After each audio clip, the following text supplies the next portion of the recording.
Okay. Good morning. Good morning, everyone. Can you hear me?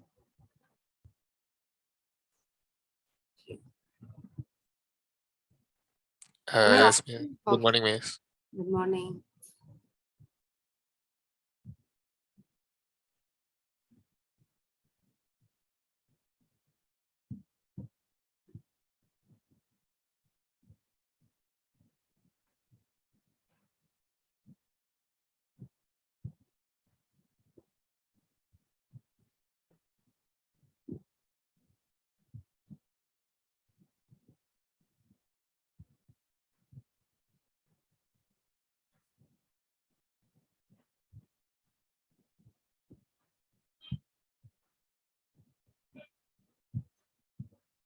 So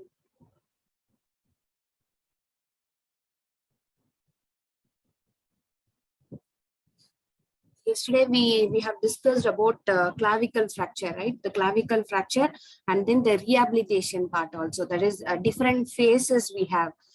Which one is safe and like an acute phase, acute or maximum protection phase. During that time, we have to be like immobilization is the priority because the pain is severe during that first week.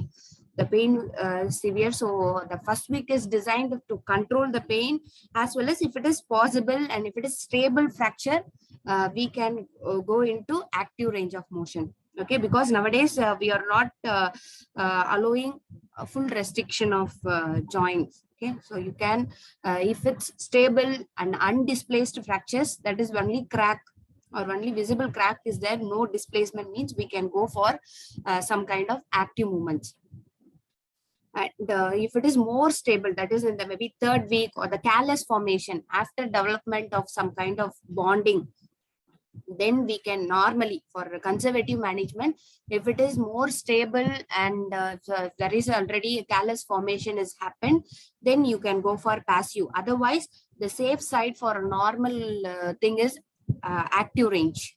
Okay, the one more thing is for active range of motions, for the people who have only fracture and no soft tissue involved, that is no muscle injury, in that case only we can go for active ranges. Otherwise, after the fracture gets stable, you need to start passive.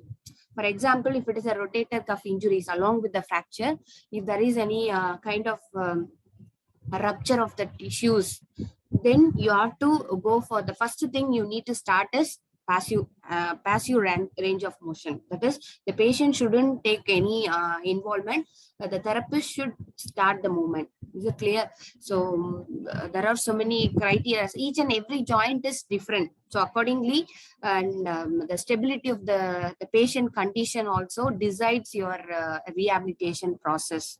Okay, so we have completed the clavicle fracture. Now we move on to shoulder dislocation. Yesterday we have completed all the medical part, right? All the things, and physiotherapy things. I told you tomorrow we will see, right? So if you want, we'll see that.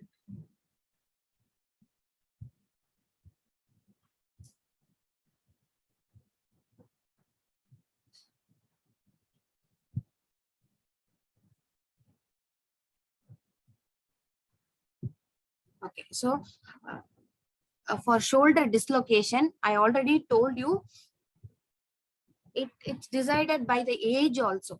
Normally, if it is a less than 20 years old, the person is having a dislocation, and if he's young age, that is less than 20 years old, means he has to be in immobilization for, that is in sling support, for 3 to 4 weeks. Okay, and if he is in the 20 to 30 years old, then 2 to 3 weeks is enough. Because why we have this kind of thing means to prevent a recurrence. Sometimes in the young age, our activity level is also high, so the recurrence chances are very, very high. So that's why we need to restrict for 3 to 4 weeks. That is, you avoid that that provocative movements. That is, I told you, the throwing movement, abduction, external rotation, and then lateral rotation. This combination can cause dislocation, maybe subluxation or dislocation. There is a greater chance for that if ligaments and capsules are weak. Okay, so what I'm saying is this one. You have to do this way. Just throwing abduction, extension, and lateral rotation. This movement easily cause you dislocation. Okay, so that's why less than 20 years old means just 3 to 4 weeks, and 20 to 30 years old 2 to 3 weeks, and greater than 30 years means just 2 weeks enough. Okay, if he is greater than 40 years old, 1 week is enough. Okay, so this is what our protocol for dislocation.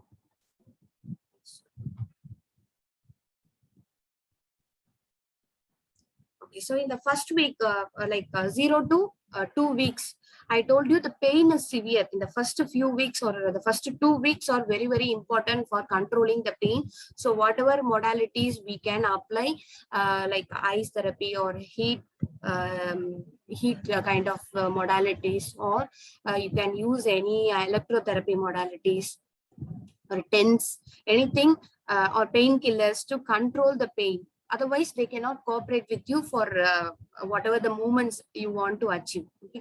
And then you can, like in the first week itself, I told you, if a person is 30 years and old, means we can start the range of motion exercise. Otherwise, the younger group means you need to wait for till 4 weeks. Okay. So the shoulder range of motion can be started in if pain allows you. The one more thing is always consider the pain aspect also. If a patient's pain is tolerable, or he doesn't have any a problem with moving the limb, that's why in the first week, whatever protocol we have, we need to go with the patient's symptoms, right? So if it is a severe pain, first 2 weeks he cannot have, you cannot settle with pain, means whatever the protocol goes for, you cannot achieve that. So the first weeks are allotted for pain control, and then you can go for Codman's pendular exercise. You already know that, right? Just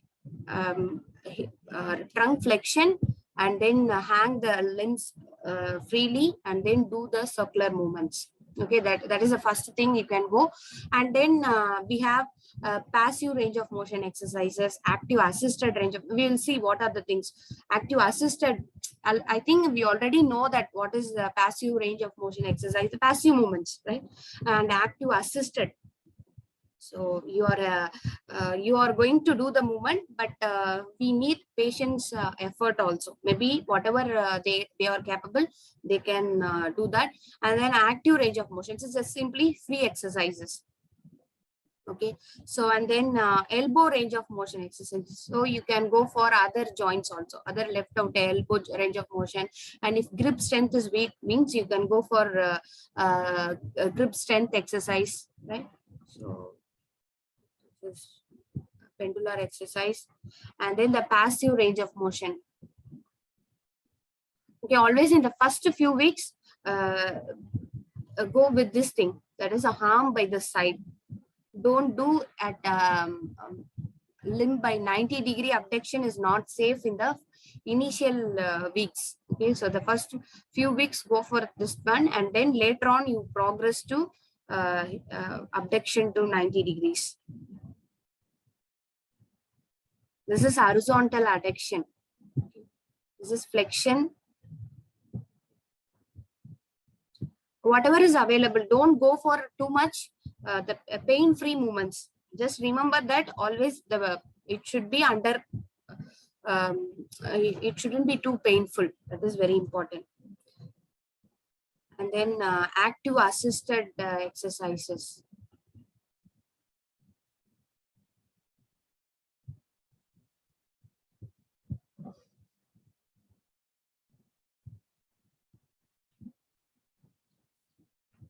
Interlock hands and use your unaffected arm to assist raising your arms upwards.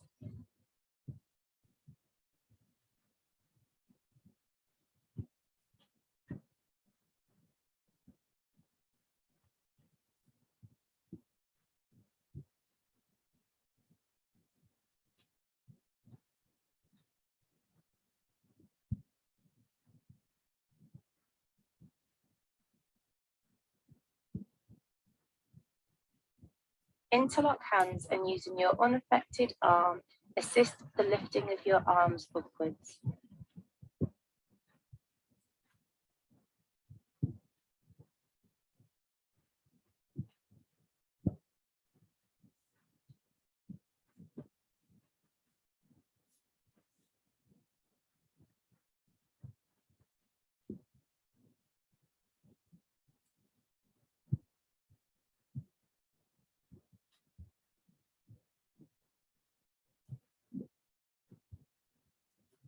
With elbows against your body and bent at a right angle, hold a stick with palms facing upwards and move the stick to the affected side so your forearm moves outwards.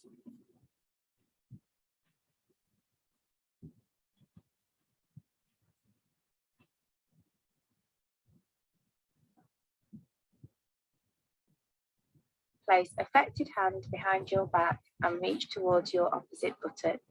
Grasp with unaffected hand and assist the movement up your back.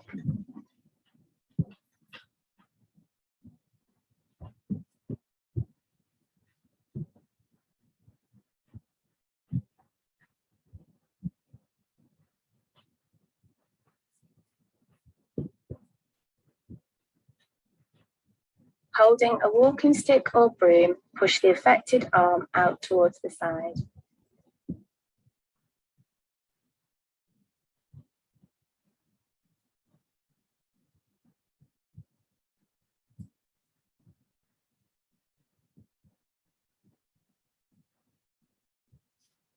Standing with one foot in front of the other, facing a wall or a closed door, place hands on a towel and slide hands upwards till you feel a stretch.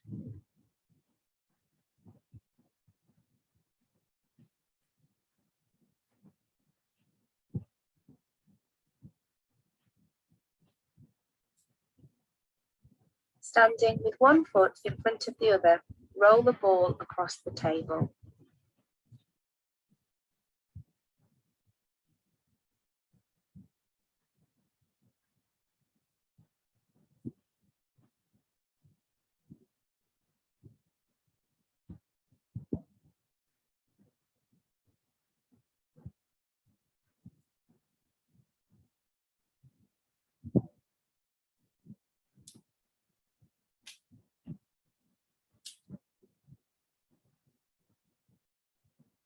Stand sideways and roll the ball across the table.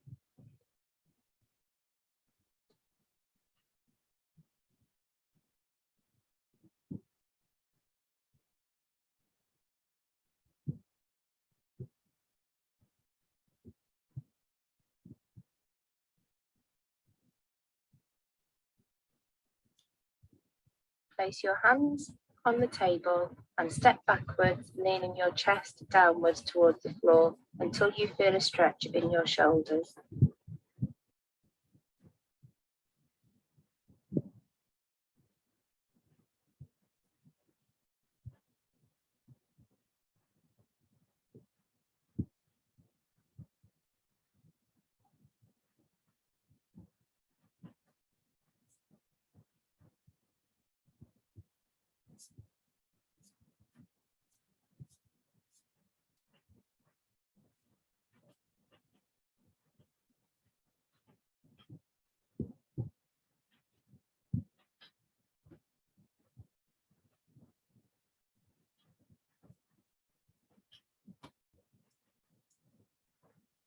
Okay, so these are the various things: the pendular exercise, the passive range of motion, active assisted range of motion, active exercise, all free exercises. Okay, if possible, you can start that.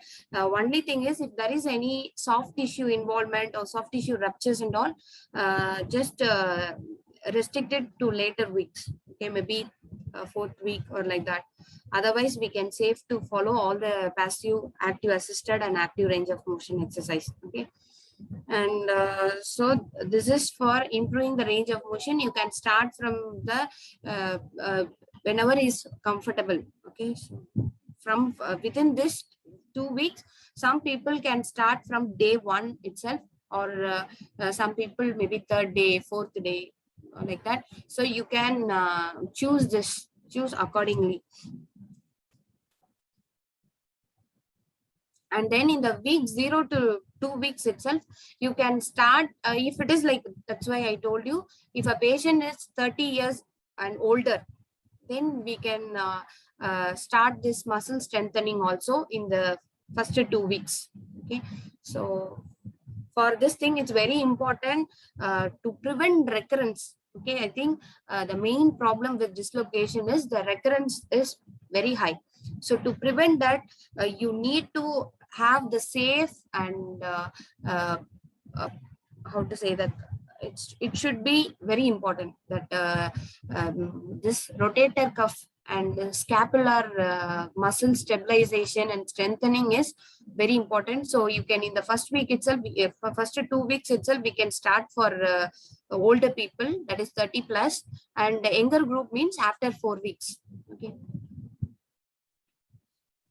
so for this, I will tell you all the things what we have to do. Like scapular stabilization, start with closed chain. Closed chain strengthening is, closed chain means your distal aspect is fixed on any wall or any table, anything else. If you are fixing the distal aspect and then you're contracting the muscle, then we call it closed chain exercise. Open chain means maybe dumbbells or anything, it's free, your distal aspect is moving freely, we call it closed open chain. So in the beginning, always save that closed chain strengthening exercise. Okay, so for this also we can give closed chain strengthening exercise for all the scapular movements, that is protraction, retraction, depression and elevation, you can do for that. And then the rotator cuff strengthening also, all the important muscles, supraspinatus, so subscapularis, infraspinatus, teres minor. For this 4 muscles also, you can start closed chain isometrics. Okay, so isometrics means without any movement, we are increasing the tension and the contractibility of the muscle. Okay, so the one more thing is, it is always by the side. So for rotator cuff strengthening, always your arm is by the side of the trunk and elbow is flexed to 90 degrees. We have, yesterday itself we have talked, right, for all the isometrics to rotator cuff. This is very important in the first few weeks. We need to strengthen these 2 muscles. Otherwise, the recurrence is, occurs in a rapid way. So abduction, external rotation, internal rotation, forward flexion. So all the things we will see. Okay, here this scapular stabilization exercise for. Hello everyone, this is Paul from Ortho Eval Pal, and today I want to do a little demonstration on how to start some beginner exercises for scapular stabilization. Okay, these are going to be real simple, real easy. So if you're just getting at this for the first time, this should be doable. Okay, now if you've had any shoulder injuries, you want to make sure that you talk to your doctor about doing some of these activities first. Okay, so the first thing we are going to do is going to be a simple scapular retraction. So what you're going to do is you're going to squeeze the shoulder blades together and bring them down at the same time. Okay, and you hold for about... You all know that, right? What is scapular retraction? Your scapula is going to be like moves medially, right? That's what we call it, retraction. Along with that, here your scapula should move downwards. Okay. 3 seconds and then relax and squeeze together and down at the same time and relax. So you could do about 10 to 15 of those. That would be a good start for something like that. Okay. The next one is going to be a modified, kind of almost like a push-up. So you're going to be on all fours. And the idea here is to lock out the arms, make sure they stay nice and straight. And you're going to take the chest and push the chest up toward the ceiling and back down. But notice the arms stay straight. We're not letting them bend. Okay. What this is doing is it's helping to stabilize those muscles inside the shoulder blades to help to hold them up against. Actually, this is protraction. Whenever moving upward, so again, right? 10 to 15 repetitions. Your trunk is moving upward. During that time, it becomes protraction, and your distal aspect is also fixed. So this is actually one of the closed chain exercises. Those is a good start. Nice and easy, nice and slow and controlled. Good. Now the next one, you'll be laying right up against the table here. This is called a serratus punch. You can use a small weight to start with, okay? And it's important that you do this in an inclined position here, okay? Because it will activate the muscle on the inside of that shoulder blade better. So what you're doing is you're taking the weight, pushing it straight up toward the ceiling, and then back down and back up. And I'm going to let go now. Just like that. So it's more than just a 90-degree angle. It's going to be up to there. There we go. Good. That activates this muscle called the serratus anterior better and works really, really well for that. All right. Super. The next one I like to do, which is also pretty simple, is called alphabet spelling. So we're going to have you right on your back. You're going to take this weight. You're going to push it up toward the ceiling, and you're going to hold this up position so that the shoulder stays up off the table. And you're going to do capital letters A through Z. You can start without a weight, or you can start with a weight. But this helps that shoulder blade stabilize while the rest of the arm is working. Very nice exercise to work on. All right, now we're going to flip you over. I'm going to take your weight, and we're going to let this arm hang off the table on that side. And you're going to hold that weight. You're going to keep the arm nice and straight. I always tell people, imagine there's a tube around your arm and you don't want to touch the edges, okay? So you're going to be lifting that arm straight up like this. The whole idea is to take the shoulder blade and bring it to the spine. Okay, nice and controlled like that. Just like your arm would be inside of a tube and you don't want to touch the edges, so you're not bending the elbow. This is called scapular retraction. The next one, very similar to it, is called a row. So you're going to take this weight and you're going to bring it up just like that, just like you're rowing. That involves the lats a little bit more.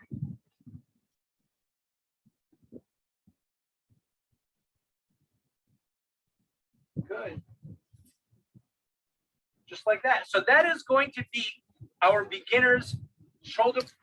One thing is, if carrying a weight cannot be that suitable, so without that, you can start this scapular stability exercises. I will show you that. This is what the closed chain exercise. I told you the safe one is the closed chain scapular strengthening exercise. That is nothing but this scapular muscles means for protraction, retraction, depression and elevation. You have to strengthen this muscles. So closed chain means you are fixed, the distal aspect should be fixed and you are doing the movement. That's it. Okay, so. Hi, my name is Dang Lee, and today we'll be doing closed chain strengthening scapula. So first our patient in the quadruped position, and then protract his shoulders to go into the cat-cow position. Yep, so round his back basically, and then just lift and flex the arm up and work on flexing it. And yep, so he's essentially doing is protracting that shoulder while still moving it and getting that closed chain strengthening. And then next what we have to do is get the yoga ball and essentially assume the push-up position on top of the yoga ball, and then just go down to and do a push-up, and then coming up, protract your shoulders again just like before. So like the push-up plus, but with the ball, it provides extra core stability as well to further challenge our patient. So this is closed chain scapular strengthening exercise. The same way you can stand it on the wall and you can do it.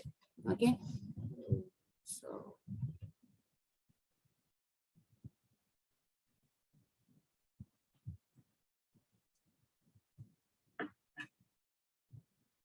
So now the closed chain shoulder rotator cuff isometrics.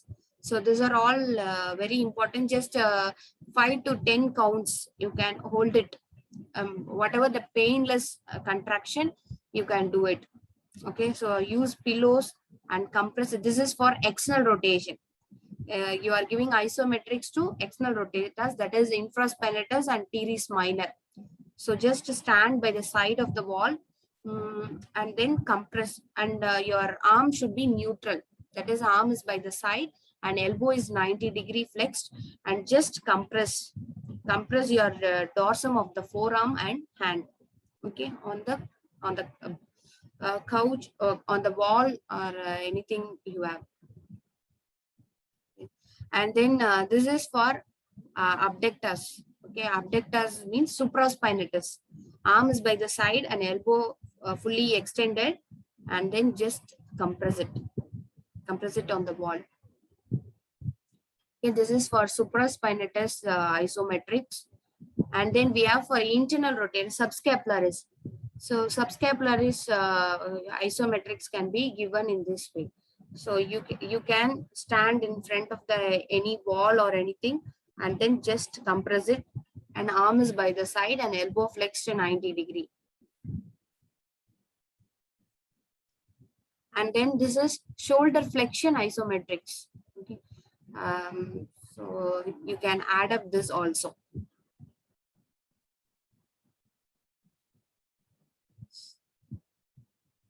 Because the biceps is also one of the important stabilizers. So you can add up biceps isometrics also.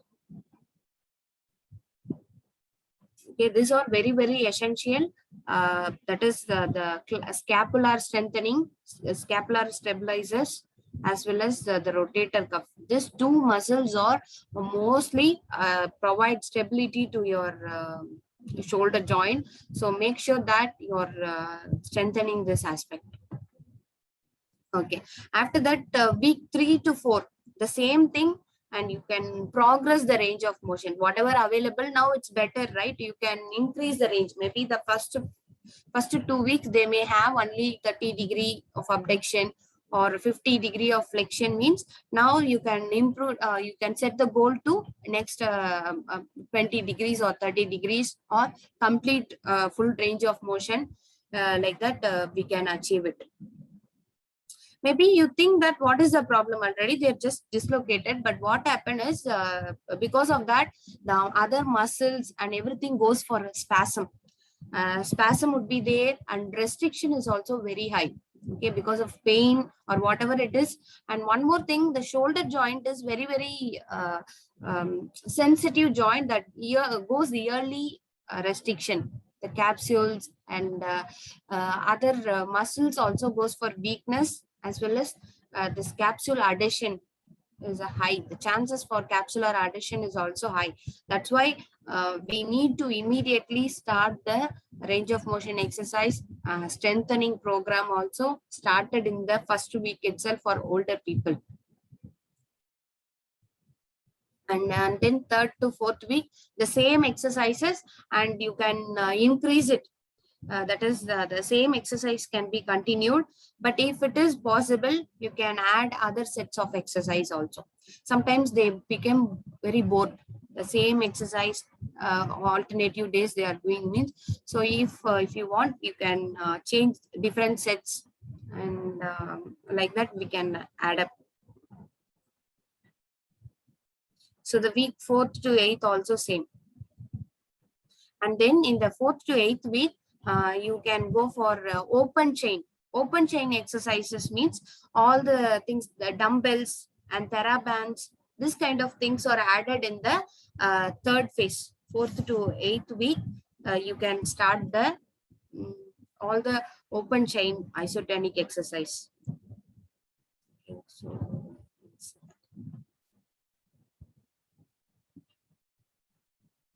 in this video, we're going to go over rotator cuff strengthening using a resistance band. Now we're going to go through 3 different positions. And so in the first few 2 phases, don't use this open chain strengthening. Okay, the 3rd phase, and it's sometimes it healed halfway or more stable, means we can start this open chain. 6 exercises in total. The first 3 are for external rotation of the shoulder. The next 3 are for internal rotation of the shoulder. Now I'm going to be performing 10 repetitions in each of those positions so you can follow along at home. Let's get started. For the first exercise, what we're going to do is start in the standing position.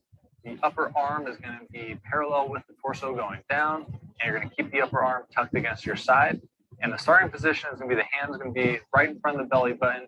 You're going to grab the band, rotate out as far as you can, and then come all the way back in. Now, a couple pointers. You want to make sure that you're only rotating the upper arm. You're not coming off the torso. You're not coming in front of the torso. Always safety is our priority. So arm is by the side. Just remember that whenever you start the rotator cuff strengthening exercises, whether it is an open chain or closed chain, arm should be by the side and elbow flexed. Otherwise, it may strain your muscles and it cause unnecessary pain to your shoulder joint. Okay, so make sure that just a nice stable motion of just rotation. Only rotation. The other thing you want to pay attention to is your shoulder blade. You want to keep the shoulder blade back and down, engaged against your spine, and you're going to rotate the arm outward as far as you can from that position. So let's get started. We'll do 10 repetitions. Ready and go. 1, 2, 3, 4, 5. Nice and slow repetitions.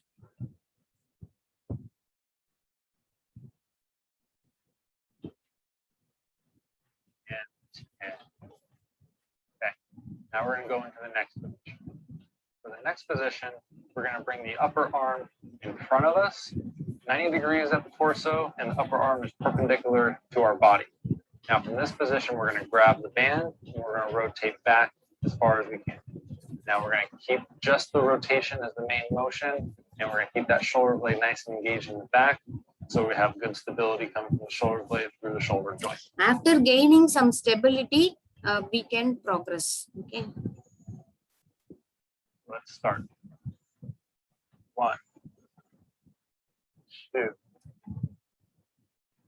3, 4, 5. Just the motion from the upper arm, feeling a good contraction on the back side of the shoulder. 8, 9, 10.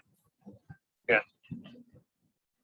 Now, final position for external rotation, you're going to bring the upper arm up to 90 degrees of abduction, and you're going to always this is very risky for this shoulder dislocators. Already is a combination of position, so make it to the least, maybe in the final stage, or after all the strengthening achieved, you can progress it to abducted 90 degree. Keep the upper arm stable, shoulder blade engaged against the rib cage and spine. And then this motion, you're going to start by grabbing in front and rotating back as far as you can. Grab the band here, stabilize the shoulder blade, rotate back. 1, 2, 3, 4, 5. Just rotating through the upper arm, no extra motion. 8, 9, 10. Good. So after going through those 3 positions, you should feel a nice burn into that shoulder, into those external rotator cuff muscles. Now we're going to work the internal rotator muscle, the subscapularis. So we're going to go through the same 3 positions we did in the previous exercises. So the first one, we're going to start with the upper arm tucked against our torso. Upper arm is straight up and down with the torso. No extra motions. It's only rotation coming in towards the belly button this time. So you're going to start out as far as you can with your range of motion, and then you're going to bring it in towards the belly button. So let's get started. Starting with the arm out, and you're going to rotate in towards the belly button. 1, 2, 3, 4, 5. Also keeping that shoulder blade pulled into the rib cage towards the spine. 7, 8, 9, and 10. Good. Second position for internal rotation, we're going to bring that upper arm in front of us, 90 degrees at the torso. And we're going to keep the upper arm perpendicular to our shoulders. And we're going to start by grabbing onto the band in external rotation as far as we can. Bring it in to full internal rotation, only working that rotation of the upper arm. Now, grab the band, start it externally rotated. And you're going to keep your shoulder blade engaged, so pull it a little bit towards your spine against those ribs. And let's start. 1, 2, 3, 4, 5, 6. Nice and slow with the motion, filling those shoulder muscles really well.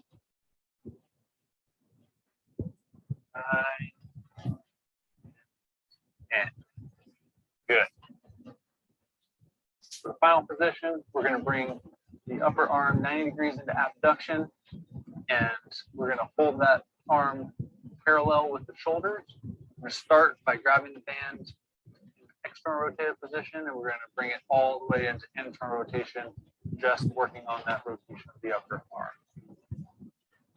Before you start, engage the shoulder blade, pull it towards the spine and against the ribs, hold it, and then bring the band down. 1, 2, 3, 4, 5. Really focus on only rotating through the upper arm.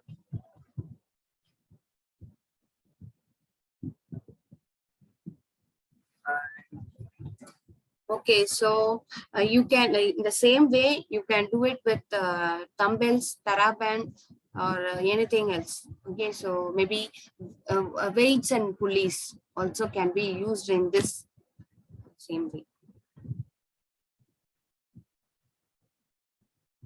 Okay, this is for open chain strengthening exercise for shoulder stabilizers, that is scapular stabilizers.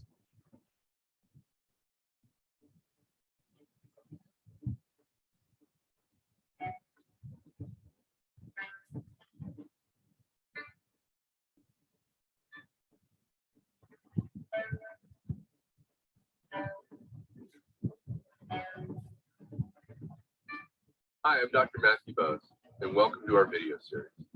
Proper therapy exercises are important for recovery from most orthopedic conditions. I've designed this series to provide you with up-to-date therapy regimens that you can access at home, in the gym, or on the road. I hope you find these videos helpful, and best of luck in your recovery.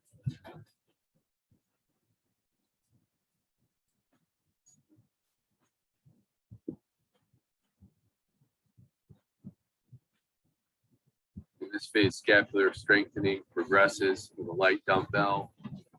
Elevate the side, feel the shoulder blade hiking up on your shoulder. Hold that position for a 1 or 2 count to strengthen the scapular elevators for the muscles that stabilize your shoulder. Protraction exercises are done. Can you see the difference between closed chain and open chain? So if it is hanging freely, right, the distal aspect is free to carry the weight and all, it is a open chain. Closed chain means you're supporting your distal aspect on wall or any floor, anything. We call it closed chain exercises. Always the closed chain exercise, what is the benefit means the exercises or the workload is shared by all the muscles of upper limb. So it doesn't have a big burden on your specific muscles. It's going to be strengthened along with other muscles. That is the advantage of closed chain exercises. But the open chain is like little more, we are specific and we are training it that group of muscle. That's why it should be quite risky sometimes in the early stage. If you are starting the open chain exercise means we need to check all the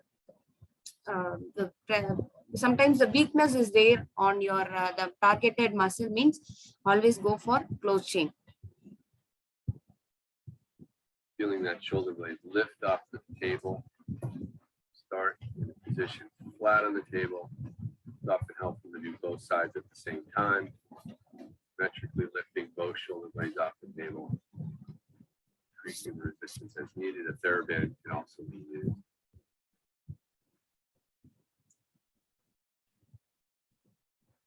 Traction exercises are done starting at shoulder level. hands connected by a light band. Feel the shoulder blades pinch behind you. Hold that position. It's also done at waist level. Make sure we get all the muscles and stabilize the shoulder blade. Hold that pinch position.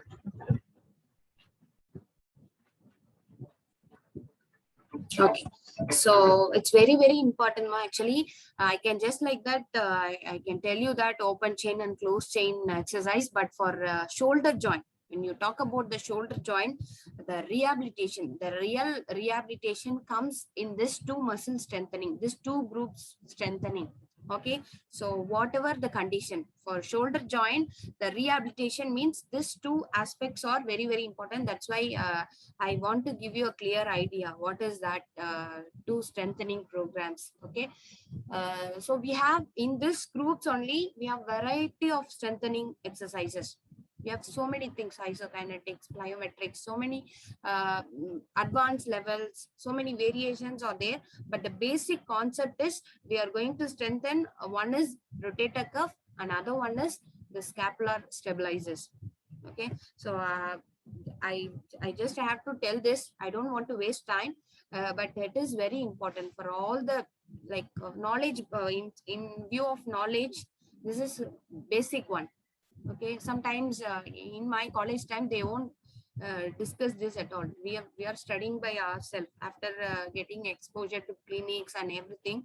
But these two things are very, very important. Whenever you are going to treat a shoulder joint condition, whatever that condition may be, but these two things in the final phase of rehabilitation, you need to achieve this two muscle strengthening. Otherwise, the recurrence and the patient won't be satisfied. Okay, so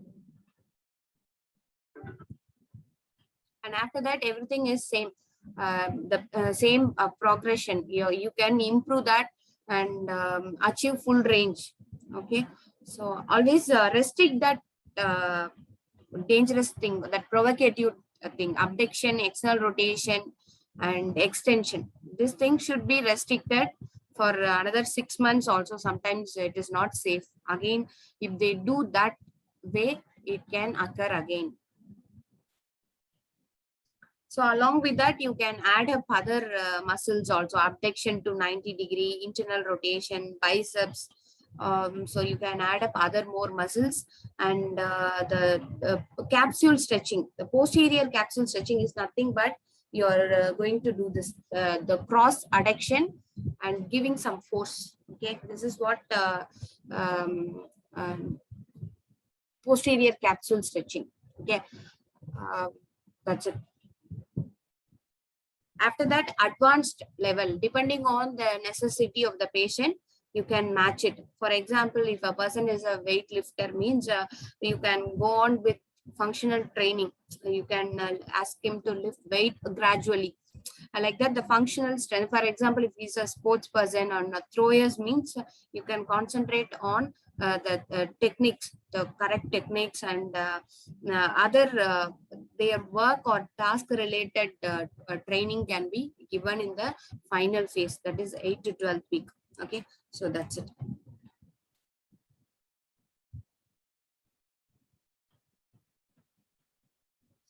Is there any doubts in this?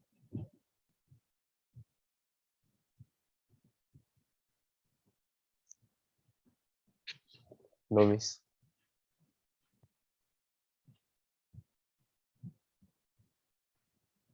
Okay, so now we are moving to, so that's all about shoulder dislocation. Okay, shoulder dislocation is over and we have completed, but always remember that these two things are very important for any type of shoulder problems. In the final rehabilitation, in the final phase, you need to end it with these two strengthening programs. And after that, we are coming to proximal humerus fracture. We have already covered this one, right?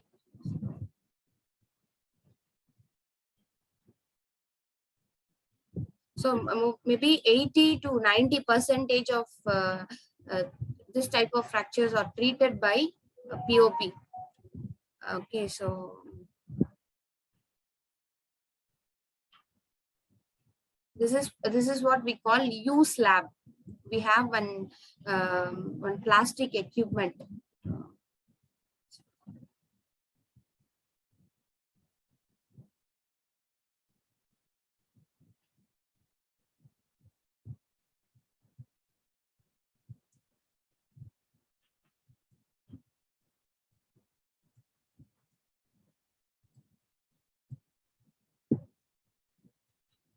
Yes, this is what U slab. For proximal humerus fracture or a shaft fracture, they use this U slab.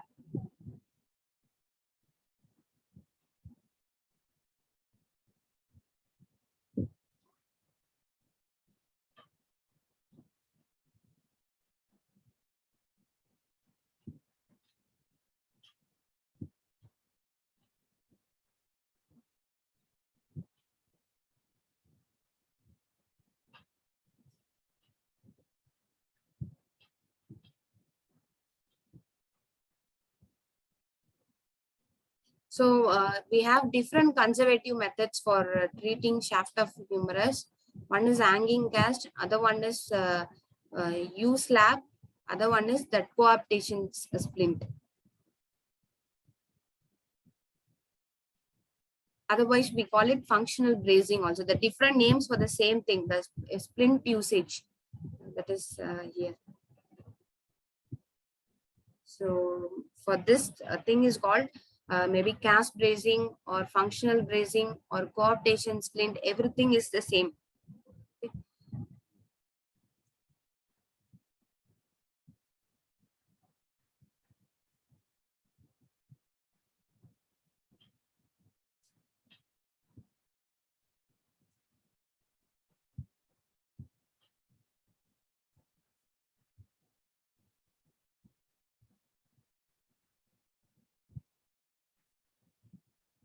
And one more thing is, if there is limb shortening also, it's not that remarkable like lower limb. In the lower limb, the gait may change. If you have shortening of one limb, it looks very odd.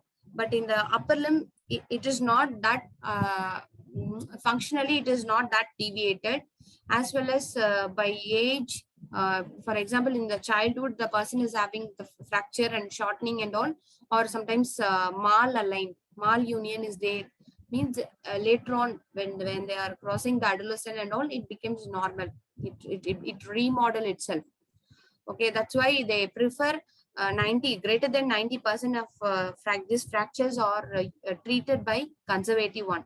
Only if there is any soft tissue involvement or some kind of comminuted highly crushed injuries only, we can go for ORIF, open reduction and internal fixation. So that's why, what are the indication means?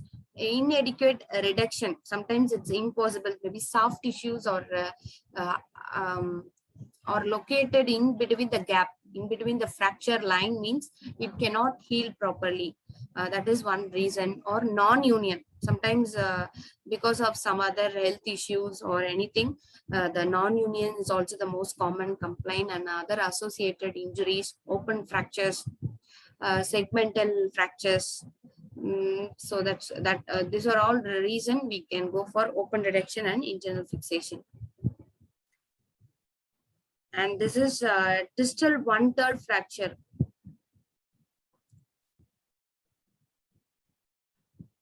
Okay, for this humeral shaft fracture, now I will inform you the important do's and don'ts. Okay, for this type of fractures, it's a little bit stable compared to other fractures, because the shaft fractures are always less complicated. And only thing you need to avoid is internal and external rotation.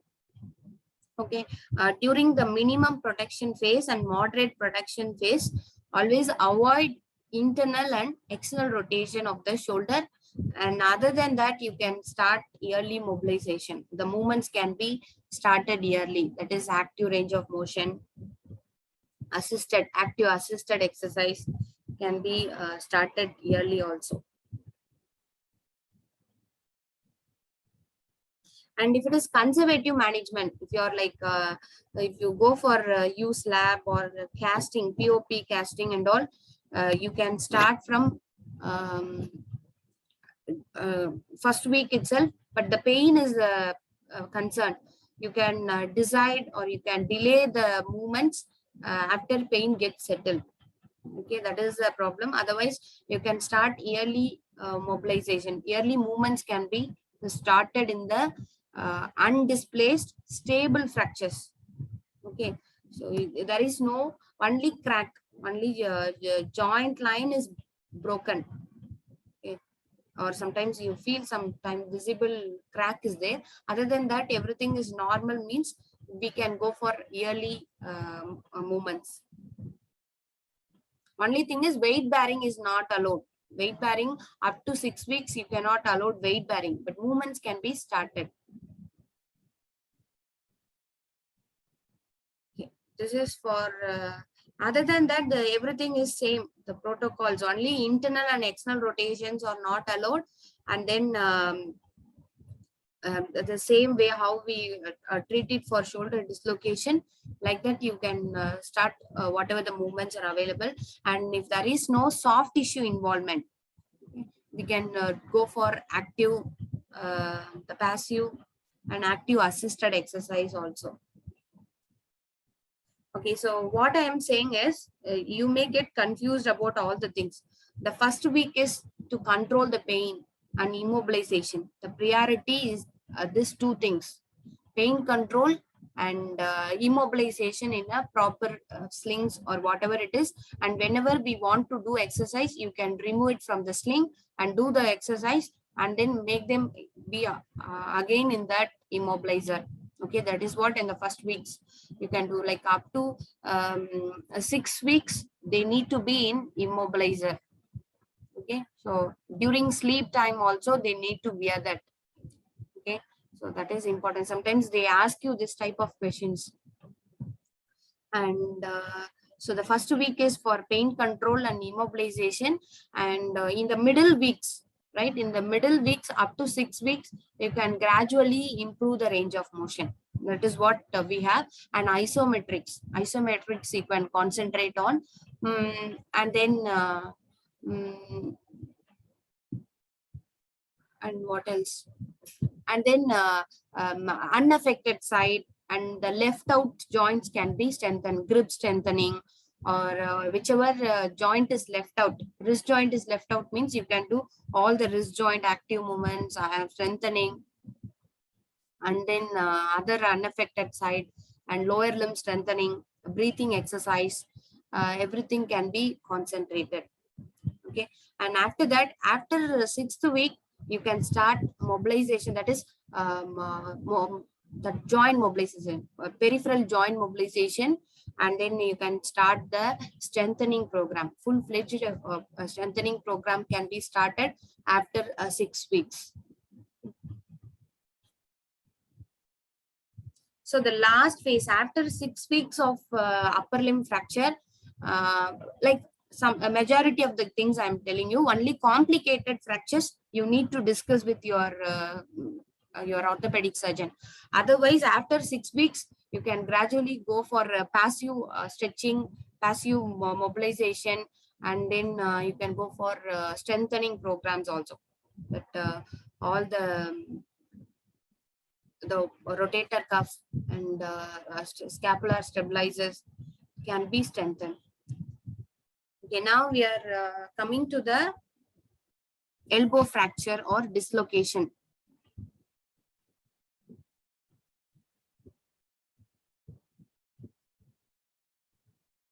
Actually, can you say what type of dislocation it is?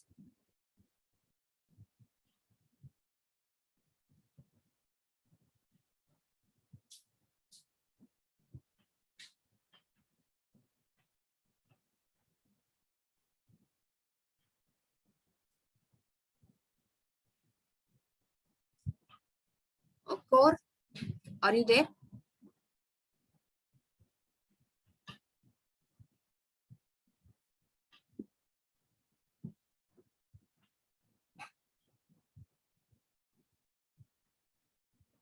just attending and attending the class for just namesake, I think. Huh? No one is attending. Core, are you there?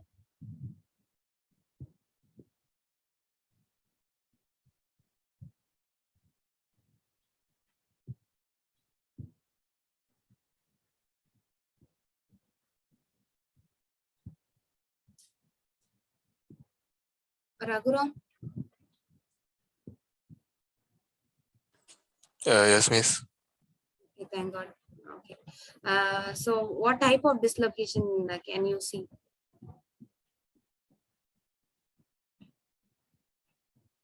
What do you think?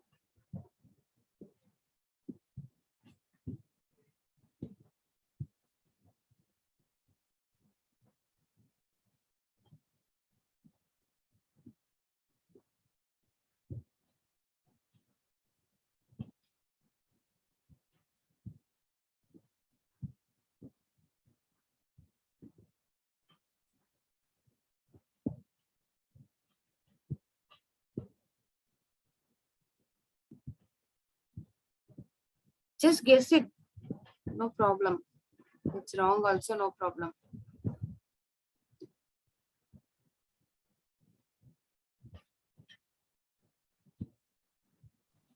Uh, Radial head dislocation, miss. What? Radial head dislocation. Yeah, radial head both are dislocated, but in which aspect it is?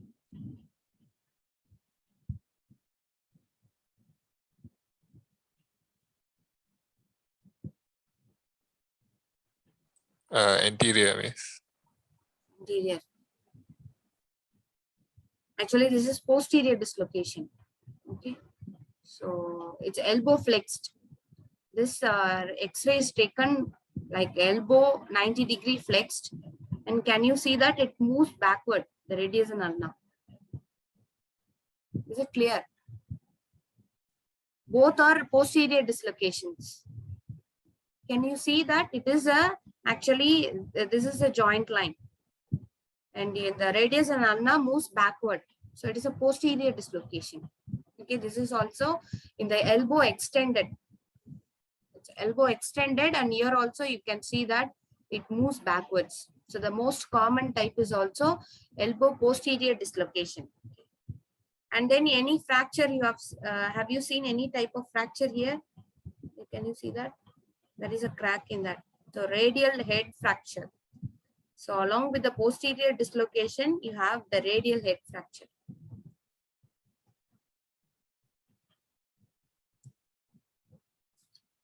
So this elbow dislocations are like 11 to 28% of injuries. Okay, so to the elbow region, this constitutes about 30%, almost 30% of injury, and the posterior dislocation is the most common.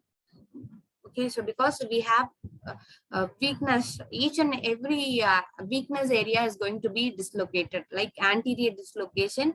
Here the posterior dislocation is very common because the capsule is weak. The elbow capsule is weak in the posterior aspect, so this is very common. And the incidence is in the age group of 10 to 20 years. And here also the same thing, most commonly occur due to fall on an outstretched hand. Okay, so sometimes you have posterior dislocation depending on different movements. Also, sometimes the dislocation occurs. That is the rapid movements. Too much of extension, hyperextension. Maybe throwing. Whenever they are throwing, they have to do it with hyperextension. In the end phase of throwing, they do hyperextension. That is also one reason. And in the most of the posterior dislocation occurs during throwing time. That is the valgus stress also higher. When I told you, right, abduction, external rotation, and extension. In this phase, it goes for valgus stress. Okay, excessive valgus stress, and this can cause posterior dislocation. It is not one time or two times. They are practicing for the whole week or the whole 3 months. So it's the valgus stress may be high, so it can dislocate. and arm abduction, and sometimes forearm pronation also. The forceful forearm supination can cause this type of dislocations. So when we have, very rarely anterior dislocations occur, and also the reason is whenever we are sitting with the elbow flexed, and sometimes any blow to your posterior aspect, any weights or somebody hit you on the forceful hitting or banging you on the posterior aspect can cause anterior dislocation.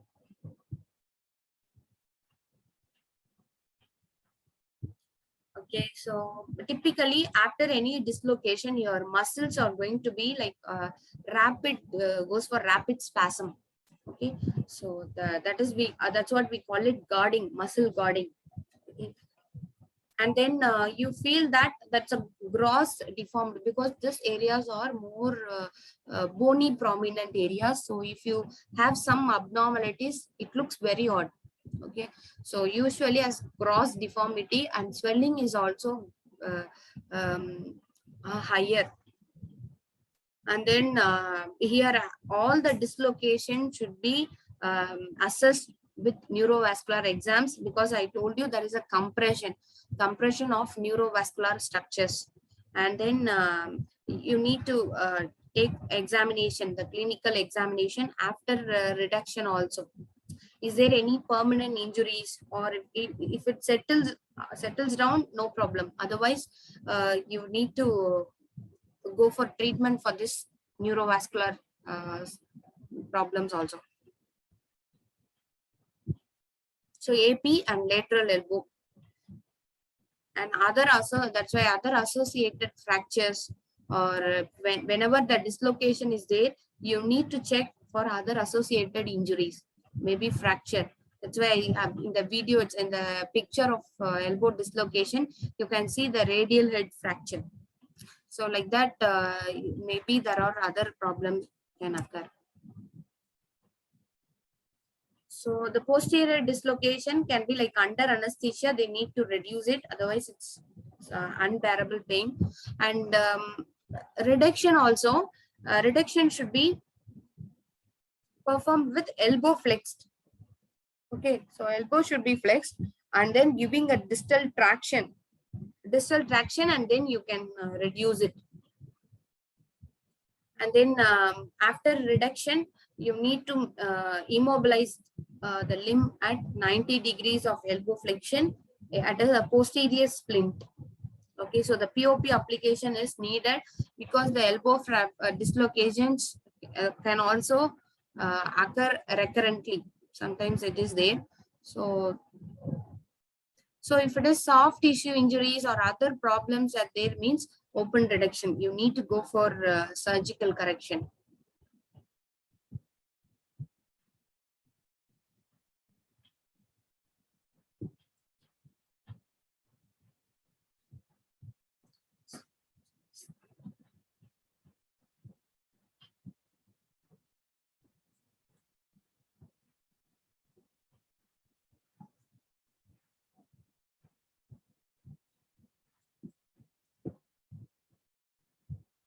Once again,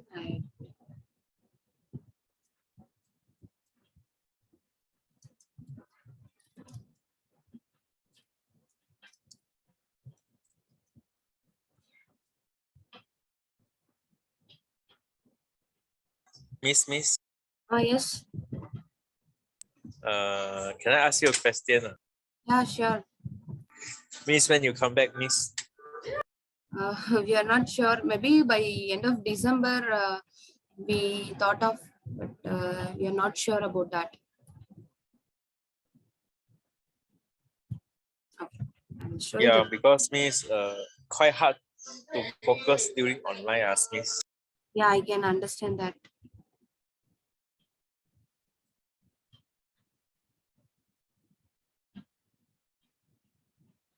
Hi, this is Dr. Anton Fukuri and Dr. Dan Bromas to demonstrate the reduction technique in posterior elbow dislocation. One technique is having the patient in prone position. Dr. Gromas will demonstrate when the patient can be in the supine position. What we're doing here is reducing the elbow by pulling down while the gurney adds its contraction. The olecranon is posterior, and you're pushing down on that olecranon and simultaneously pulling down the forearm. And once you feel that pop, then you maintain the elbow and flexion, put the posterior splint on, put it back in full position, and get x-rays thereafter. Again, demonstrating on the x-ray, this is the posterior elbow dislocation. The olecranon is posterior, and we're pulling down on the forearm, and it's simultaneously pushing down on the thumb while the gurney is acting as a countertraction against the arm. The alternative approach is basically use your own arm as a fulcrum. Use the patient's arm and your hand as a fulcrum. So they're going to probably be in a position similar to this. You'd supinate their hand, interlock if possible. I've got a long arm, so sometimes this isn't always possible. But interlock or somehow grab their hand, get them supinated, and simply, while using your elbow buried into their bicep, use your arm as a fulcrum to pull up and provide traction. And again, you can assist by applying some olecranon pressure here, coming up this way and bending the arm. And then once it's in, you'll feel the pop, and you can hold it 90 degrees and provide visceral swing. Prior to reduction, we want to demonstrate that the neurovascular is intact, so we have to make sure that the radial pulse and all the pulse is intact. Very simple motor sensory examination consists of the sensory of the median nerve, demonstrated by sensation of the index finger, ulnar nerve, the small finger, and the radial nerve, first dorsal web space. The motor is the finger abduction, make sure that's intact for the ulnar nerve, flexion for the median nerve, and finger extension for the radial nerve. So you want to test it before reduction and after reduction. So can you see that? To demonstrate reduction technique and posterior elbow dislocation.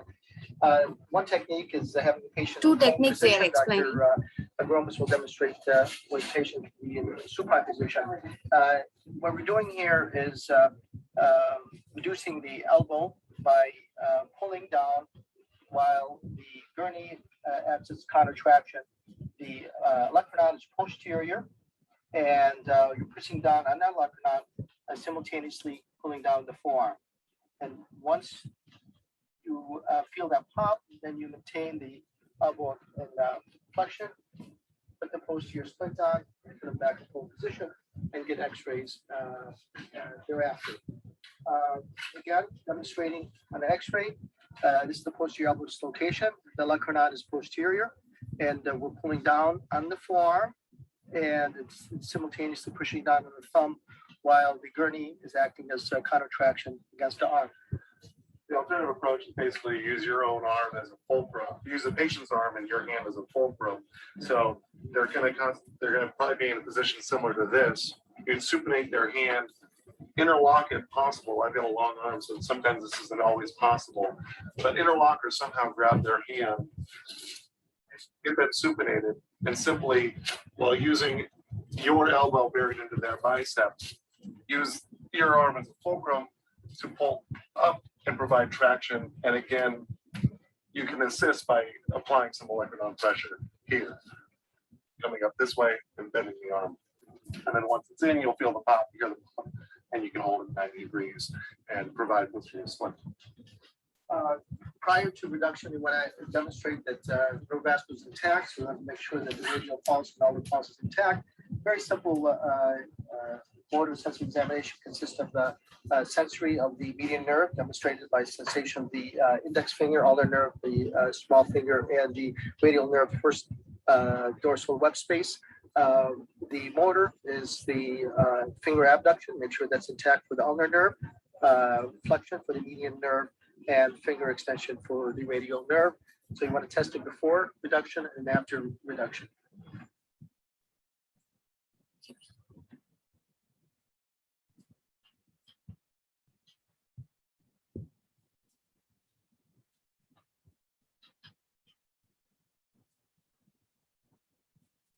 Okay, so the treatment is reduction of the dislocation, and then immobilization in a posterior splint. So along with that, we need to check for other associated injuries. The most common thing is radial head fracture. So 5 to 11% of cases you have radial head fracture along with the elbow dislocation. And treatments for this is like type 1 conservative, like if it is like this is the Mason's classification for elbow dislocation along with associated injuries. So here undisplaced fractures, okay, type 1. Type undisplaced are very safe. You can go for conservative method. So type 2 is marginal fracture with displacement. Okay, maybe any corners or like that, a very borderline fractures with displacement. You have displacement. And type 3 is comminuted fracture. Okay, so involving the whole head. So the crushed type of injuries.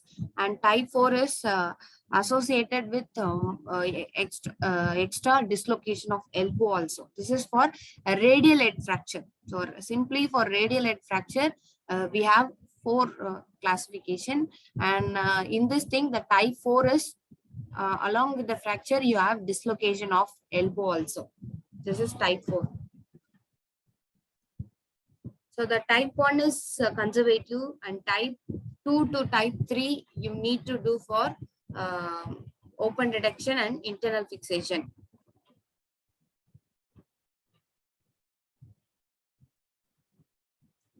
And type 4 is reduce it, and maybe if, depending on the fracture, you can decide. Undisplaced fracture and shoulder dislocation means the POP is enough.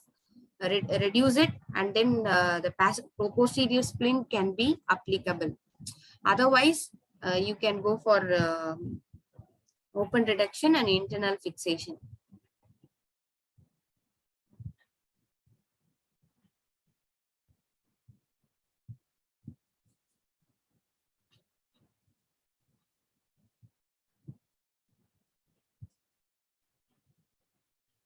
So along with the elbow dislocation, this coronoid process fracture, that is ulnar.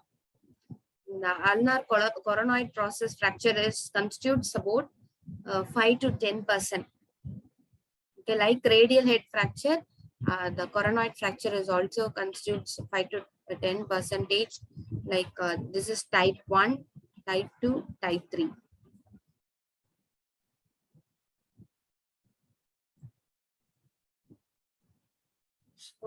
Along with that, we have medial or lateral epicondylar fracture. It is 12 to 34%. We have instability scale. We can, along with the elbow, whatever the elbow dislocation case would be, we need to check the instability scale.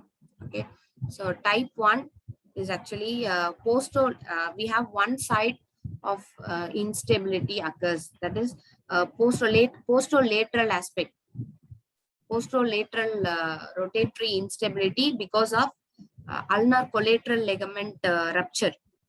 Okay, sometimes it occurs in the type 1. So type 0 is reduced, no problem. Only purely dislocation means we can reduce it.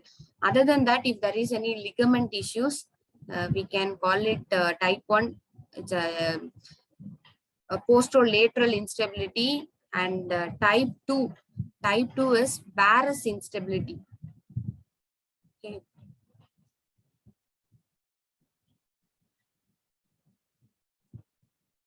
Varus instability, and then the posterior capsule is also gets damaged. And type 3 is a posterior dislocation with valgus instability. Type 2 is varus. Type 3 is valgus instability.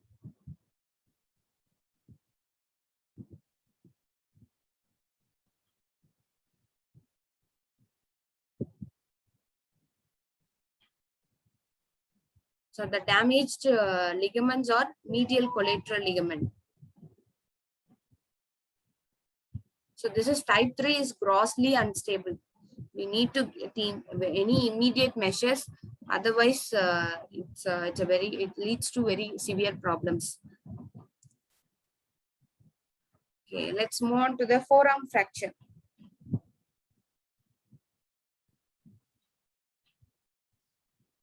Can you see both ulna and radius get fractured? And this also in the middle third. So if it occurs in that, it is we have a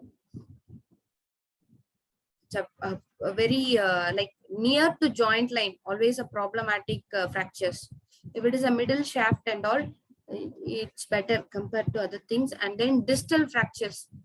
Distal fractures also very common. That is the Colles and Smith's fracture. These are the two important distal fractures we have on forearms.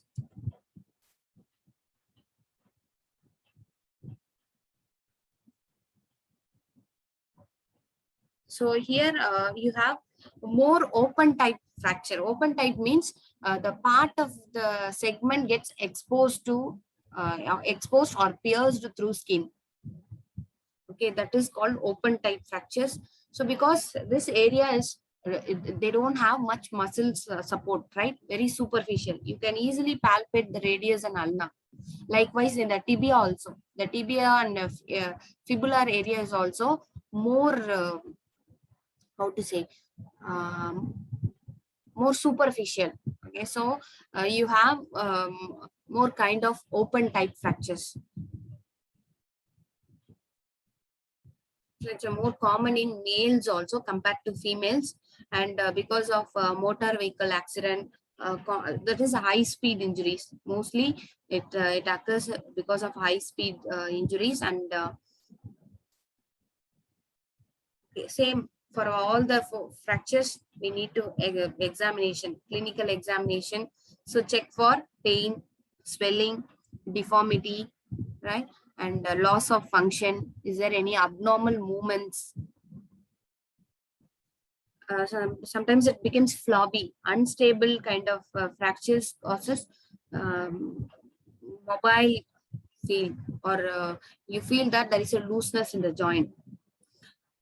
So, and nerves also, because this superficial bone setting, we have other tissues get involved. That's why we check the radial and ulnar pulse, radial nerve, both sensory and motor, and median nerve, both sensory and motor, and ulnar.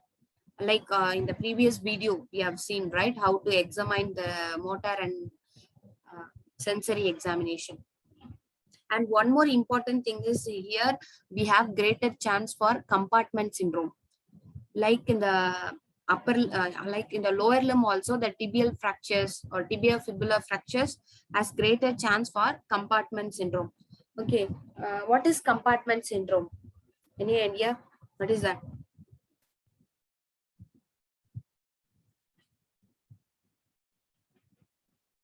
Not sure, Miss. Okay, so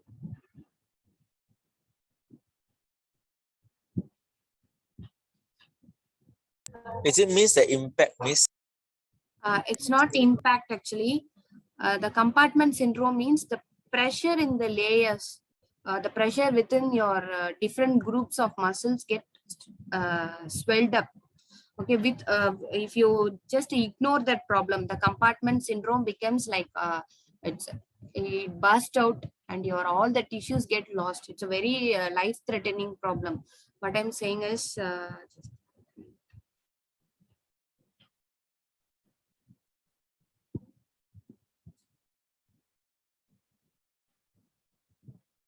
so always in the tibial fracture, and then this kind of forearm fractures, you need to be careful with this compartment syndrome.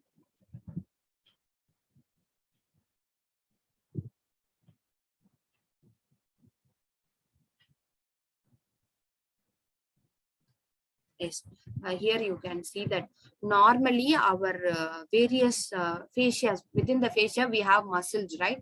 So in this thing, it's a normal calf area or normal tissue, means it is this arrangement would be there. But what happened here, due to increase in swelling and all, it became so crushed. Okay, swelling of the muscle causing compression of nerves, blood vessels, everything would be there, and it may cause sometimes the pressure increase may rupture the tissues, or it may block all the major vessels and nerves also. Can you see the difference? The normal tissue and after fracture, you may have this problem. So what is the immediate measurement is dissecting that area. Just remove that pressureful areas. Thereby we are release the pressure inside. But what happen is most of the cases they ignore the problem. The compartment syndrome is ignored, and it may lead to they need to amputate also. Sometimes if you ignore that compartment syndrome, it may lead to 90%. If you ignore compartment syndrome, it may lead to amputate the whole limb. That life-threatening the situation is. Okay, so always we are also regularly going in the first weeks. So we need to careful with this compartment syndrome. So immediate thing is numbness, tingling sensation, and some kind of burning feel they have, or loss of sensations, and excessive swelling, and this kind of things are there, means immediately alert your team or orthopedic surgeon, whoever is responsible for that. Just make sure that you can do that.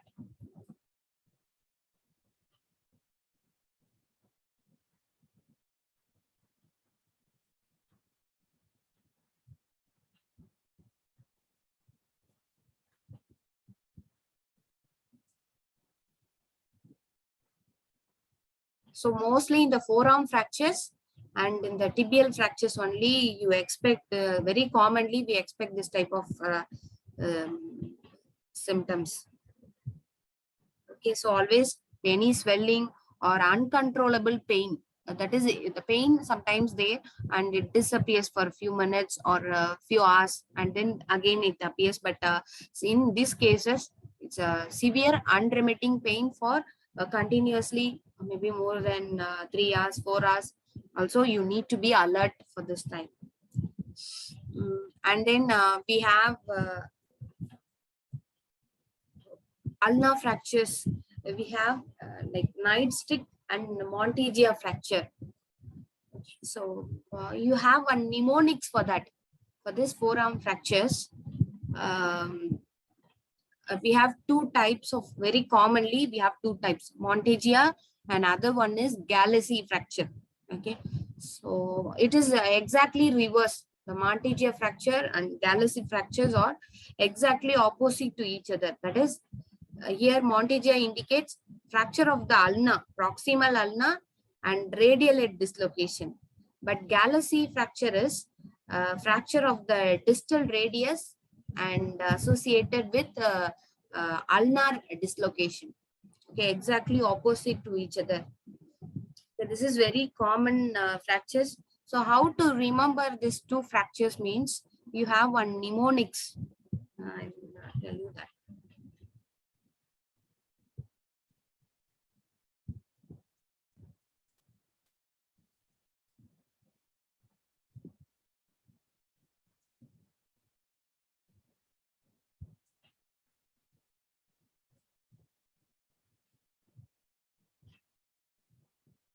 Okay. So you just remember that this terminology, mugger. Okay. So MU for Montegia fracture, it causes ulnar fracture. Okay, because sometimes it's confusing. Sometimes we wrongly write down different fractures. So Montegia is ulnar fracture and radial head dislocation. Okay. And one more thing is the A is there. A is proximal, right? So the bone affected is the proximal segment. Only the proximal area, the fracture is there. And Galaxy, the Galaxy fracture is GR. Just remember It's a radius fracture. Okay, radius fracture, and the fracture site is distal. So Z is there, right? So it is a distal aspect is getting affected. So simply you can remember this way. Okay, Monteggia fracture occurs in the proximal aspect. Galaxy is in the distal. Is it clear, or mnemonics itself is so confusing?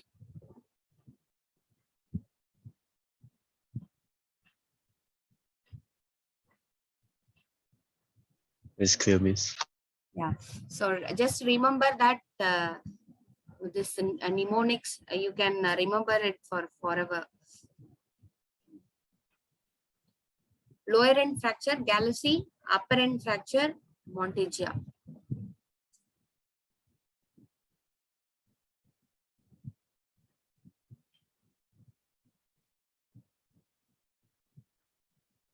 So this one is Galaxy fracture. Second one is Monteggia, and other one is this is not that widely appearing. First, these two things are commonly occurs. Okay,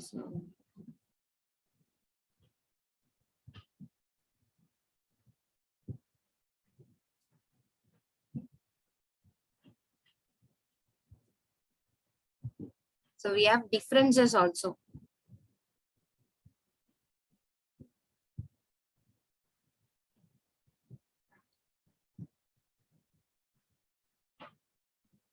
So the name is the person who find out this condition.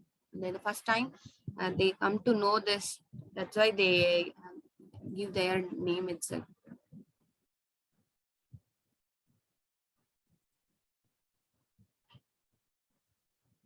So Monteggia fracture classification. Type 1 is anterior dislocation. Okay. Type 2 is posterior or posterolateral dislocation. And type 3, all the decided by dislocation and then the force that causes that problem.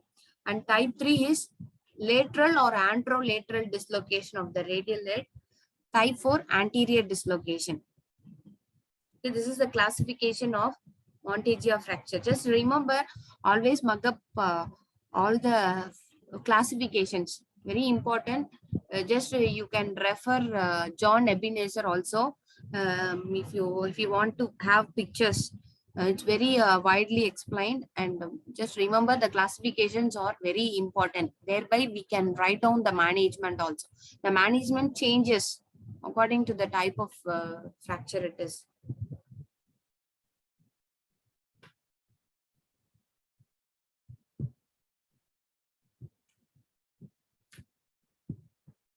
So the type 1 fracture is produced by pronation, forced pronation. And type 2 is produced by axial loading with forearm flexed. Okay, so most of the weight is borne on your forearm region. And type 3 is produced by forced abduction of the elbow. That is more valgus stress.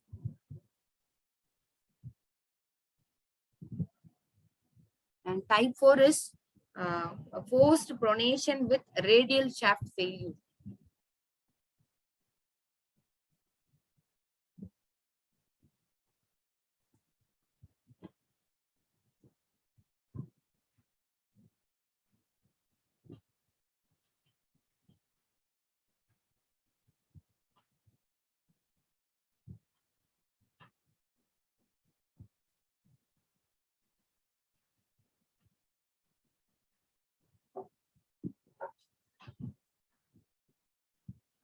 Okay, so but fractures of the proximal 2/3 of the radius can be considered. Sometimes it's truly isolated. Once again, just we have a 5 minutes break. Okay.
So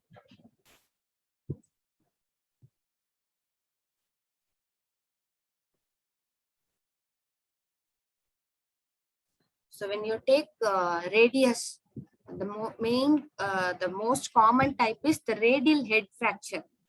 Okay, the radial head fracture or the Galaxy.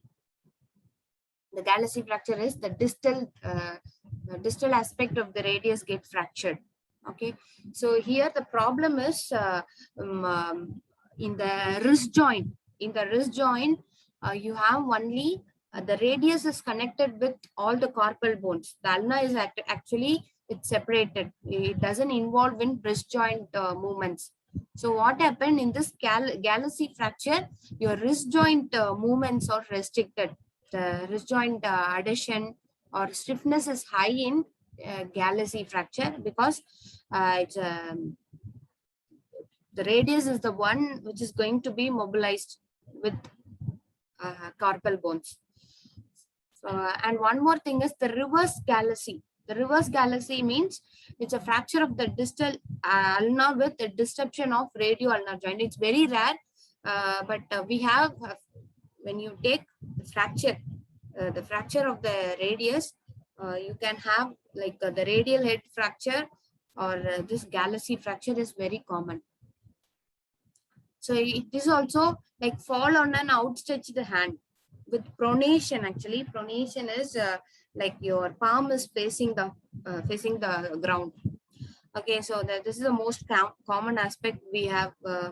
We used to fall, right? Fall on outstretched hand with pronation. So this is the common reason we have, or sometimes motor vehicle accidents.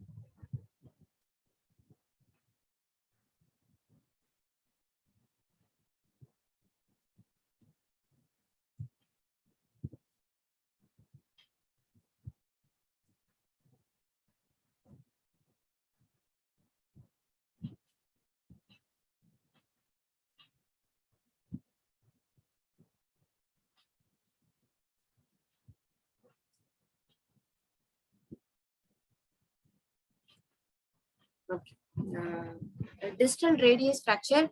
This is very common. That's why I told you very common type of fracture. Like after neck of femur fracture, this distal radius fracture constitutes very high incidences, and both in younger and older population, you can commonly get this distal radius fracture.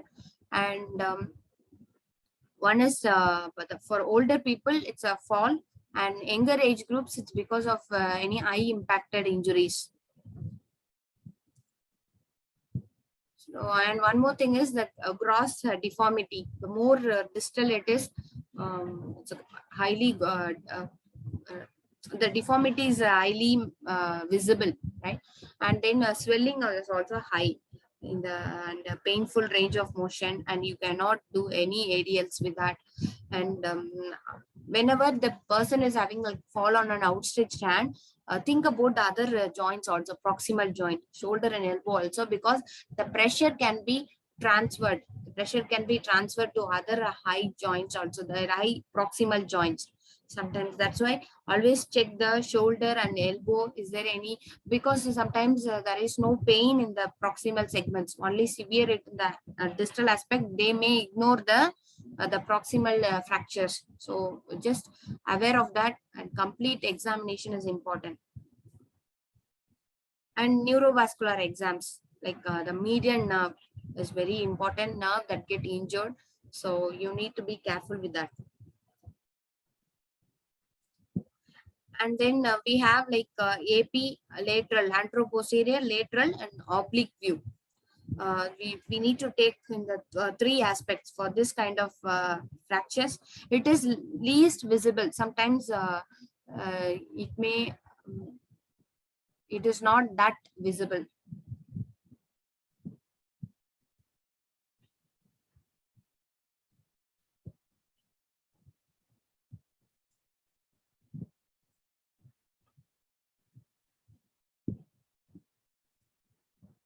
So these are the normal angulations you have.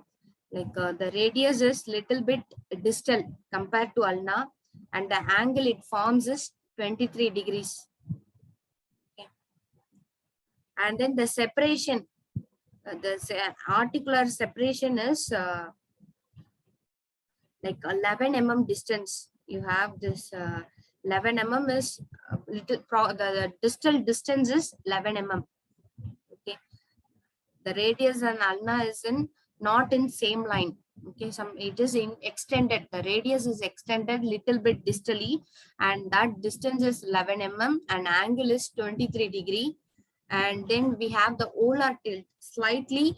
It is angulated anteriorly. That is also 11 degree. 11 degree olar tilt.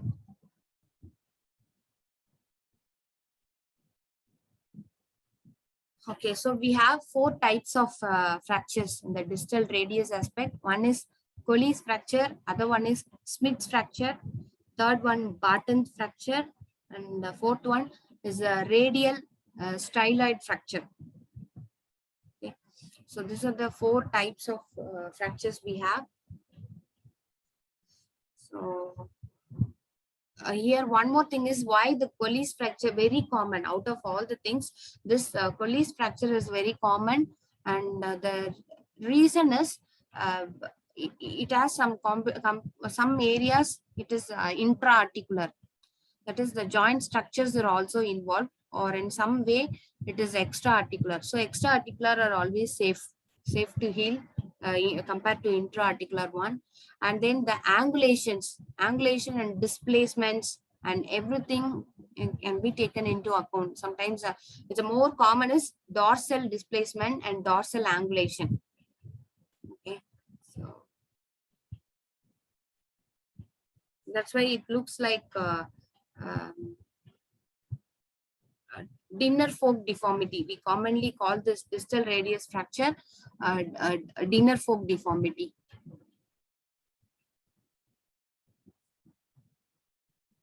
A Smith's fracture is olar angulation. So for example, what I'm saying is, just with this slide, we will end the session.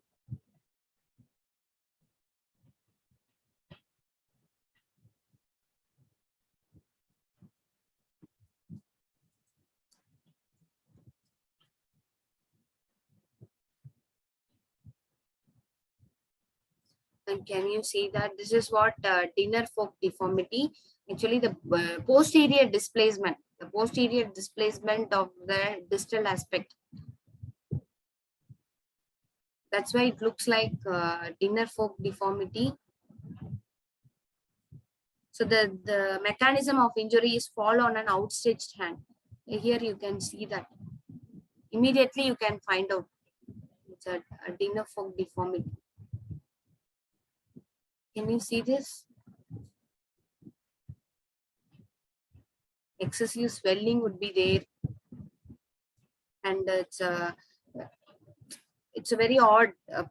We can easily see that the gross deformity, right? So that is a drawback of distal fractures.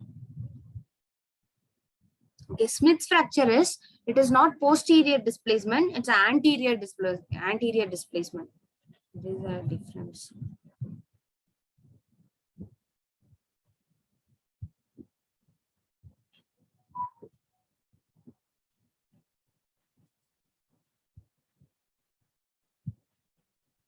Okay, can you see that? So it's displaced anteriorly. So main difference is the mechanism of injury. The fall on an outstretched hand causes Colles fracture. The fall on wrist flexion.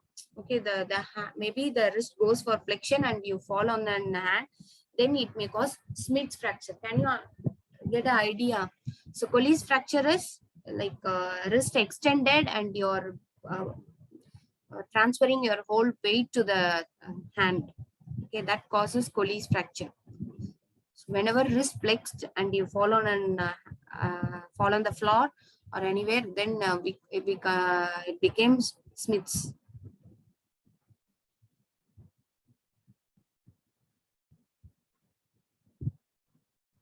So posterior displacement, posterior angulation or posterior displacement, we have Colles fracture. Smith's is anterior angulation. Okay, can you see that it is tilted in this way? And dorsal Barton fracture. Dorsal Barton fracture is intra-articular. So these are sometimes police also both intra-articular or extra-articular. And this dorsal Barton fracture, this is vertical one. Can you see that? So it's kind of it's a slippage, or it's a crack in the crack occurs in the longitudinal way. So these are the different types of radius fracture.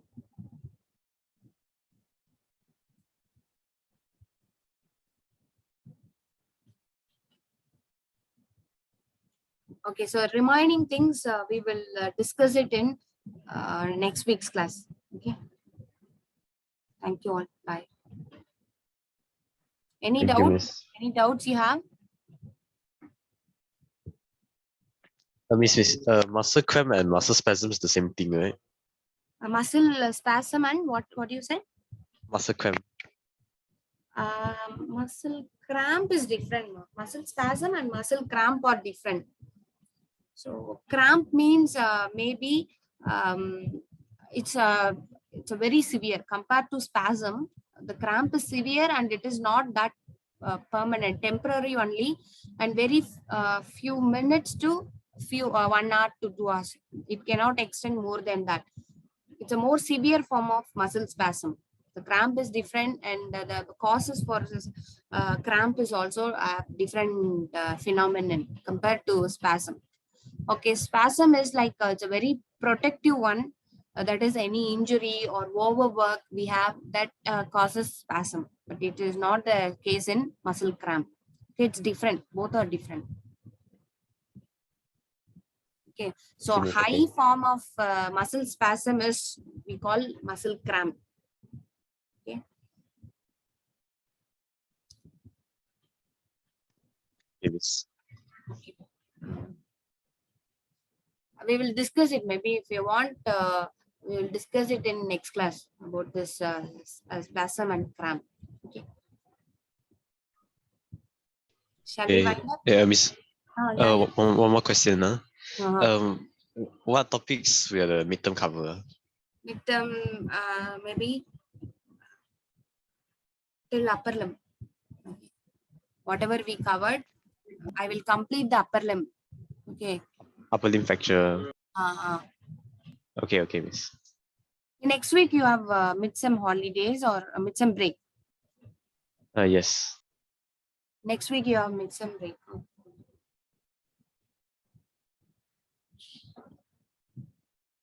So this is our last class, right?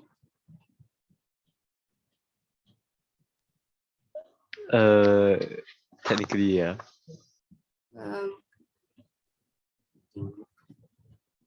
But supposed to be replacement, one replacement, right? Tomorrow we will have replacement class. Is it okay for you all?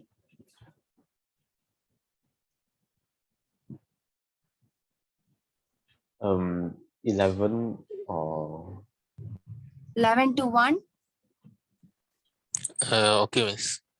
Okay, 11 to 1 we will have. We will complete the upper limb fracture. Okay, then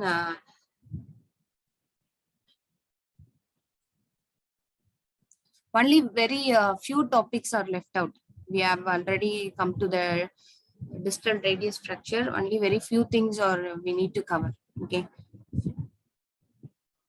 That's all. okay, Miss. Thank you all. Bye. Thank you, Miss. Bye, Miss. Thank you, Miss. Bye. Bye.